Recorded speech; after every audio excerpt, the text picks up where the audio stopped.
在你们的心里，可能年轻人你们会觉得说，患难好像有点遥远哦。很多事情其实我们知道我们没办法控制啊，而且通常在我们还没准备好，这个难题就会这样子倾泻过来，这样子措手不及的重大事故，常常会让我们觉得，哦，这个真的是患难，会让人失去奋斗下去的力量跟勇气。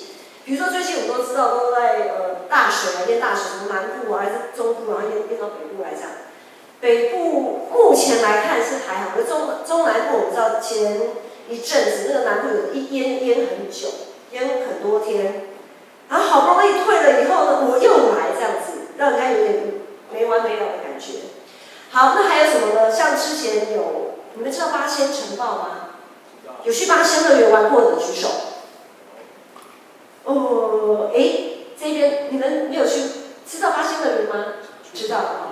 好，八仙城堡这也是个很大的一个重大事故，就去那边玩，结果就被粉尘爆炸，然后就整个火烧这样。很多人在那样子的一个过程当中，要烧炭烧真的很难，一直到现在几年了，3年4年。有的人他还在复健当中，那有的人可能就放弃了。那还有日本最近的风灾，还有台风，还有地震。很多时候我们会觉得患难好像是跟这些意外事故会画上等号，可是也不一定。有的时候一个人功成名就的时候，也会带来个人跟群体性的患难。比如说，拿过诺贝尔和平奖的欧三书记，他没有坚持做对的事情，他没有坚持站在人权的角度去对抗那个军政府那个暴政，他在体制内他胆怯了，他任由罗兴亚人被他们的缅甸政府这样子逼迫，但他却什么话都不太敢讲。这不只是他个人的患难，也是民族性、国家性，甚至是世界性的患难。因为当初有多少的人对他寄予厚望，可是他却让许许多多的人跌倒失望。在今天的经文里面第11节，我们看今天的经文，重温麻烦。好，第11节说人被拉到死地，还有又说到人将被杀。信仰中，这是讲信仰中，在信仰里面一个趋向一个死亡的状态。在信仰里面一个趋近死亡的状态，所指的是什么？像我们之前在讲约伯记，大家还很熟悉的话，知道，约伯当他的那些孩子都一个一个被击杀之后，他还可以很有信心的说，赏赐的是耶和华，收取的也是耶和华，还记得吗？好，可是呢，当这个灾难、这个患难一波又一波的来的时候，约伯他也开始动摇了，他开始埋怨，他没有办法接受现实，他没有办法顺服，他开始怀疑上帝。然后呢，他开始有些人，约伯他还好，他一直的不断的跟上帝在对话，一直不断的跟上帝来问说：阿喜，你是怎么样让我碰到这样的事情？可是有些人呢，就已经开始失去耐性，他没有办法再等下去，而且他没有办法，他也失去祷告的动力，他甚至连祷告都不祷告了。然后呢，就开始失去了团契生活，他拒绝被安慰，拒绝鼓励，拒绝周遭一切的外援。在患难，通常是指我们已经尽了全力，但是却还没有办法改变的一个状态。牧师不晓得现在在你们的心里有没有什么样的患难？工作上、人际关系上、课业上、家庭生活上，还是感情上？牧师不晓得有怎么样的问题一直困扰你，困扰很久。你每次想到这个事情，你都会不自主的觉得全身不舒服，或者是你根本想忽略这件事情的存在。为什么会忽略？为什么我们在我们的患难当中，我们会胆怯，不敢尽力去面对呢？今天的经文第10节说：你在患难之日若胆怯，你的力量就微小。前一阵子的亚运棒球比赛，我想有注意这个棒球赛的人都知道，那个投手他每一次他要面对打击者的时候，他一定很有信心。他用他最擅长的球路，也是相对来讲，就是他会用打击者不擅长的球路去面对他，因为他们事前都会有一些赛前演练啊，会去查说，这队的他哪一个打击者，他喜欢打什么球之类的。但是我会发现这一次的亚运，我们中华台北就是台湾的代表队，他们当投手一旦没有办法失去平常水准的时候，教练怎么样？就会马上把他换下来，因为他胆怯，他不敢面对他的打击者。当教练发现他胆怯的时候，就马上当机立断的把这个投手换下来。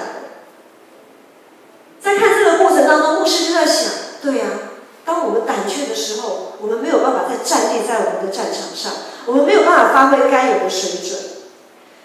在我们现在生活当中，有很多的患难，这种胆怯的情况，其实就是我们的患难。有许多人只看重没有生命的财富，却不愿意关心还活着的灵魂。有很多人不孝商人唯利是图，我们知道很多消费者，很多不孝商人他为了赚钱，他就为了降低成本，所以就会来就食安问题很严重。那消费者呢，也是贪小便宜，想要便宜又大碗，然后造成了许多的食安问题、环境问题。可是我们往往事过境迁，就忽视了这样子的问题。我们无视于环境的恶化，我们无视于继续让那一些不孝的商人继续的在卖东西。在这样的过程当中，我们更失去了人跟人彼此之间的信任。我们不想正视这些问题，我们觉得生活在这样的环境当中，还要注意这么多，很累很烦。我们是不是已经有点像温水的青蛙，已经快要死了，但是却还不知道要跳出来？我们还不愿意面对我们现在的现实，不愿意做出该有的反应。我们任由这些事情继续的存在，我们继续去买那些东西，因为他们会卖，就是代表有人会买。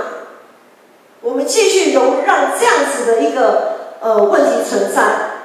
当大家都说要环保、垃圾要分类的时候，我们有时候图自己的方便，我们就反正已经垃圾丢成这样，那我就随便丢了，反正也没差我一个。我们常常已经不自觉的容忍一些不该出现的事情继续的发生。另外还有一件事情，有一些事情是有些人只知道跟风，盲目的跟风啊。一到了选举，特别我们有投票权的这些人，我们的社青，我们选民真的有睁大眼睛好好的判断吗？也是有很多人喜欢看一些政客在作秀，就是因为有人喜欢看，所以他们就很爱作秀，就不断的只会攻击别人，却拿不出任何具体的政见。往往我们只是便宜行事，好像就是跟风，反正别人讲好像讲的有道理，好吧，那我就投他吧。或者是有人讲说就投谁，我就跟着人家说投谁我就投谁，完全不想花时间好好的去判断到底要投这一票要投给谁，以至于造成社会许多的问题，然后说这个跟我没有关系，不是我的错，都是神的错。我们真的不用负责任吗？好，那还有另外一些人呢，他们害怕面对未知，不愿意面对现实，就像恐怖情人越来越多。在之前华山那个分尸案，很多分尸案就是有些恐怖情人，就是你要跟他分手，他就跟你分手，然后跟你追到家里怎么样之类的。他们没有办法接受分手的事实，他们只知道愤怒而已，却不知道自我调整。不管是调整自己的情绪，调整自己的方向，调整自己的角度，他们不愿意面对，他们甚至于用极为残暴跟反社会的行为这些方式来宣泄情绪。那为什么他们会有这样子的行为呢？其实警察或者是一些检调单位，他们一些社会学家、人类学家，他们也常常会去反思，去在他们的身上找出一些蛛丝马迹，是怎么样的一个背景？不管是他们的成长背景也好，是家庭的问题吗？还是学校的霸凌呢？还是怎么样导致于他们会这个样子？我想，不管是哪一种人，不管是刚才我牧师说的哪一种人，这些人有个共同的问题，就是不愿意面对失败，或是可能的失败，他们不想面对。这些人生中，这些不敢面对，在困境当中胆怯的人，这些患难，他们对患难视而不见。他们鸵鸟心态，假装没有看到，但是你假装没有看到，不代表这些问题不存在。在环环相扣的这个社会里面，这样子的难题只会越滚越大。所以我想，真的不只是个人，这个社会都生病了。但是生病并不可怕，怕的是我们没有勇气去看医生，我们没有勇气去面对它。一个生病的社群需要被医治，需要耶稣基督的拯救。我们基督徒受召，就是为了要让这个社会可以有机会得到医治。但是往往我们发现，就连我们基督徒，就连我们基督徒自己本身，有的时候我们也不想被医治，我们不愿意背起自己的十字架，我们不想面对自己的软弱跟困难，我们不愿意接受上帝的管教，总是卡在两难之间。我们总是会给魔鬼留地步，总是会给自己找理由，总是不想面对自己，不想把自己的欲望给治死。约翰福音书12章说：“我实实在在告诉你们，一粒麦子落不落在地里死了，若是这样，就仍旧是一粒；若是死了，就结出许多子粒来。”很多时候，我们只会埋怨上帝说：“上帝不是我们不愿意承担，不是我们不愿意面对，是因为你给我们的担子实在太重，我们扛不起。”很多时候，我们会觉得，在我们的患难，我们生命当中的患难是太重了，是上帝没有量好。今天的经文12节，我们来看12节，他说：“你若说这事我未曾知道，那衡量人心的岂不明白吗？保守你命的岂不知道吗？他岂不按个人所行的报应个人吗？”这是什么意思？意思是，上帝真的不知道我们有多少本事吗？当我们在埋怨上帝说：“上帝啊，你给我担子太重了，是你的错，你量错了。”但是问题是，上帝真的不知道我们有多少本事吗？全知全能创造我们的上帝，会不知道我们能担起多大的重担吗？或许在我们的患难当中，我们有祷告，我们也自以为尽心尽力了，但是却仍然没有任何的改善，可能还会越演越烈。但在这个过程当中，我们是不是有去思考说，是不是我们只是想用自己能接受的方式去面对，以至于我们一直觉得这个问题一直始终卡在那边，没办法解决。我们是不是一直坚持用自己可以接受的方式面对，而不想去理会，也不愿意聆听，在这个过程当中，上帝到底告诉我们什么？上个礼拜传道有讲子群的例子，既然传道开了一个头，那我就接下去，我来个续集好了。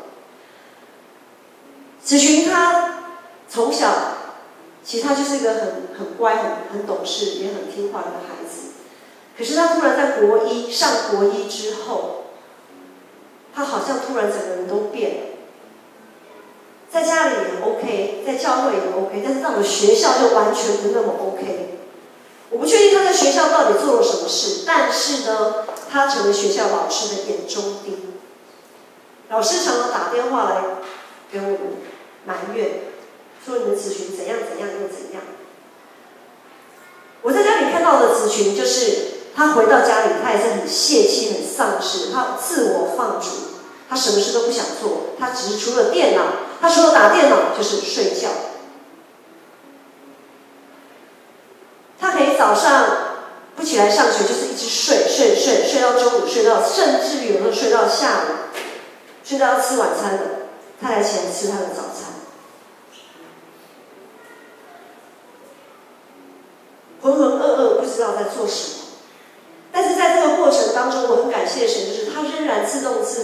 个礼拜六、每个礼拜天都自动自发的主动去教会参与聚会，因为我们的舞会青少期的聚会是放在礼拜六的晚上，所以他礼拜六晚上然后也有敬拜团的练习，他也会自动去，然后礼拜天他也会自动去做礼拜，这个部分他完全不需要我担心。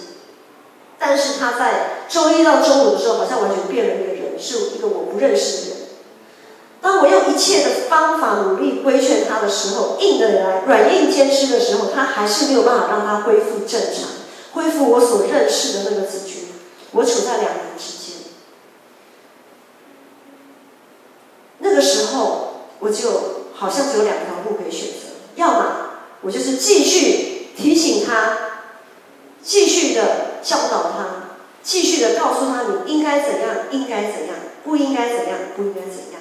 然后呢，我们的关系可能就常常每天就是在吵架、冲突，甚至于决裂的这样子的过程当中。第二条路就是我就是放手，完全放手，我不要再干涉他任何的选择。在好几个月的过程当中，我百般痛苦的祷告，然后我也后来最后我做了一个选择，我选择治死自己的欲望，我不要再用自己认为应该的方式去面对它，因为我知道，当我们的关系如果决裂破裂的时候，就是中了魔鬼的诡计。上帝在我祷告当中，他也不断的提醒我，他说：“你不是已经祷告了吗？为何还死抓着不放？你为什么还要用自己的方式去面对你的孩子，去处理这些事情？你为什么不相信耶稣？你不是祷告了吗？你不是把子群交在上帝的手里吗？你为什么还不相信？”这个担子真的很重，但是上帝一直提醒我，你要放下。洞察人心的上帝知道我所相信，在那个时候，他知道我相信的还是我自己，而不是耶稣。因此，在上帝诸多的责备跟提醒当中，我做了调整。我调整，我不再提醒他任何事情，他要睡多久就睡吧，好，能睡就睡，我不再叫他起床。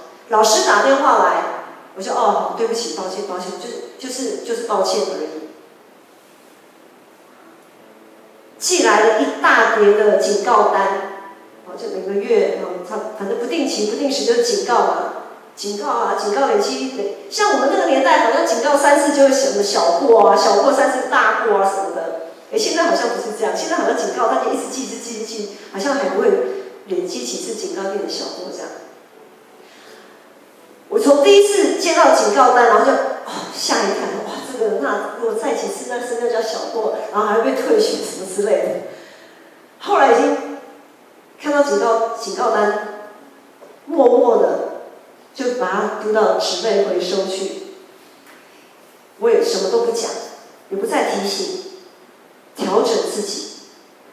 从子群国1到大1，整整7年的时间，整整7年。从起初头1年我们还在冲撞的那个时候，还很大的冲突那个过程当中之后，我接受了上帝的管教，我把自己的期待、把自己的骄傲全部都丢掉。这段漫长又黑暗的时间，我只做2件事。当我被上帝调整之后，我只做2件事，就是祷告跟聆听。我听什么呢？当我听上帝的管教，我也听老师打电话到家里来的抱怨，我也听子群回到家里来对老师的抱怨。当他跟我抱怨学校生活的时候，我就听，然后我给他支持，我统领他的感受，我选择相信他，因为他是我一手带大的孩子，也是我日日夜夜放在祷告中的孩子。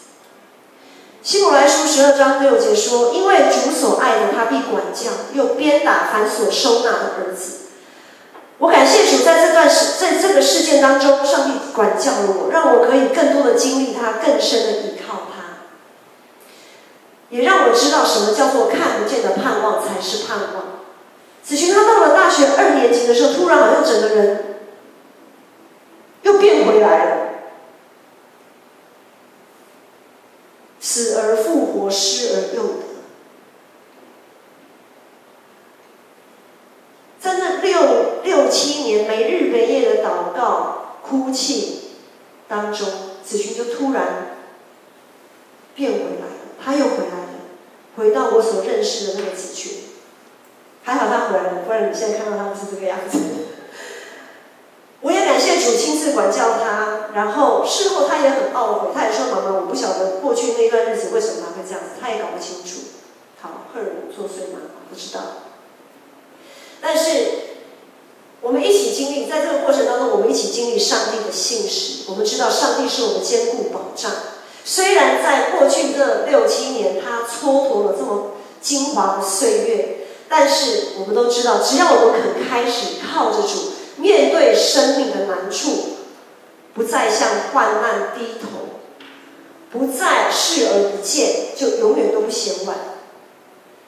上帝并未应许天色常蓝。当我们在患难中失去勇气、失去力量去面对的时候，我们要感谢有主可以依靠。马太福音说，耶稣说：“凡劳苦担重担的人，可以到我这里来，我就是你们的安息。我心里柔和谦卑，你们当负我的恶，学我的样式，这样你们的心里就必得享安息，因为我的恶是容易的，我的担子是轻省。”弟兄姐妹，牧师要再问一次：现在困扰你们生命当中的患难是什么？有什么难处？你们还卡在两难之间，不知道该怎么办？还在犹豫吗？还在胆怯吗？在患难中胆怯没有什么好丢人的。约书亚在带领一大群的以色列人要跨越约旦河进入迦南地的时候，他也很胆怯。所以上帝不断的跟他挂保证说：“不要怕，我必与你同在，我必与你同行。不要怕，你要刚强壮胆；不要怕，你要刚强壮胆。”雅各书1章有说：“你们中间若缺少智慧的，应当求那厚赐与众人，也不斥责人的上帝，主就必赐给他。只要凭着信心求，一点不疑惑。因为那疑惑的人，就像海中的波浪，被风吹得翻腾。这样的人，不要想从主那里求得什么。心怀恶意的人，在他一切所行的路上都没有定见。不要再飘摇了，不要再飘摇了。路加福音说：“我又告诉你们，耶稣说，你们祈求就给你们，寻找就寻见，叩门就给你们开门。因为凡祈求的就得着，寻找的就寻见，叩门的就给他开门。”刚才一开始在敬拜赞美的时候，其实牧师非常的感动，也很有感触。因为牧师知道有许许多多的人的生命陷在一个患难里面，这个患难、这个困难搅扰他非常非常长的时间。可是牧师无能为力。牧师的无能为力在于，每一个人的生命都要靠着主自己去面对。牧师的无能为力在于，我只能听他们的诉苦。但是感谢主，牧师还有一件事情可以做，就是为他们祷告。牧师可以聆听。我也知道在你们当中，有些人因为感情的问题，因着工作的问题，因着学业的问题，因着家庭的问题，因着许许多多的问题，这些难处、这些困难、这些患难，好像那个风浪一波一波接着一波，没完没了的一直向着我们涌来。但是我们现在能做的，我们真的尽力了吗？我们真的尽力去做了吗？上帝的应许是如此的鲜明，上帝的膀臂是如此的可靠，而且强而有力。我们只要凭着信心求，一点都不疑惑，不要再举棋不定，要放下自己受上帝的管教，要在困境当中来顺服，并且调整自己。上帝必赐给你们够用的智慧与能力，面对一切的患难。因为每个人的问题都是非常的独特的，没有什么人的经验可以概括所有人的问题。今天我面对子群的这样的问题，这是上帝给我的回答，上帝要我这样做。可是你们的问题，你们要自己祷告，你们要自己求上帝告诉你一个答案，要求到那个答案得到为止。我们要用信心去依靠上帝，因为对基督徒来讲，最大的患难就是对上帝失去了信心。没有什么事情比这个更叫人无能为力。如果今天牧师知道你有怎么样的患难，你有怎么样的困难，可是你却不想祷告，你失去了对上帝的信心，那么牧师真的也无能为力。我还是能做的，我还是只能为你祷告而已。今天的经文第3节到第5节说，房屋因智慧建造，又因聪明立稳，其中因知识充满各样美好宝贵的财物。智慧人大有能力，有知识的人力上加力。要拥有面对患难的智慧跟勇气，要能在各样的患难与试炼当中重新得力，就如同是建造房屋，这绝对不是一朝一夕就可以建好的。信仰的地基必须要打稳，而且建造在磐石上。你们有没有去看过人家在打地基的一个情况？经过工地，或者是不要说打地基好了，我们就是一些道路修建的工程，他们在一直挖道路的时候，或者是在要盖隧道，他一定要先挖那个山，那是要拼命的，那个是要豁出性命。现在有很多机器，很先进的机器可以协助，但是当我们要徒手去做的时候，那是要豁出性命的，是要用汗水跟血水交织，那是整个汗水跟血水交织的过程。不要再左顾右盼，从现在开始，从自己做起，勇敢的面对自己生命的困境与难题。只要开始下定决心信靠上帝，就永远都不嫌晚。我们一起来唱这首诗歌，耶和华是我们叫我们抬起头的神，让我们在患难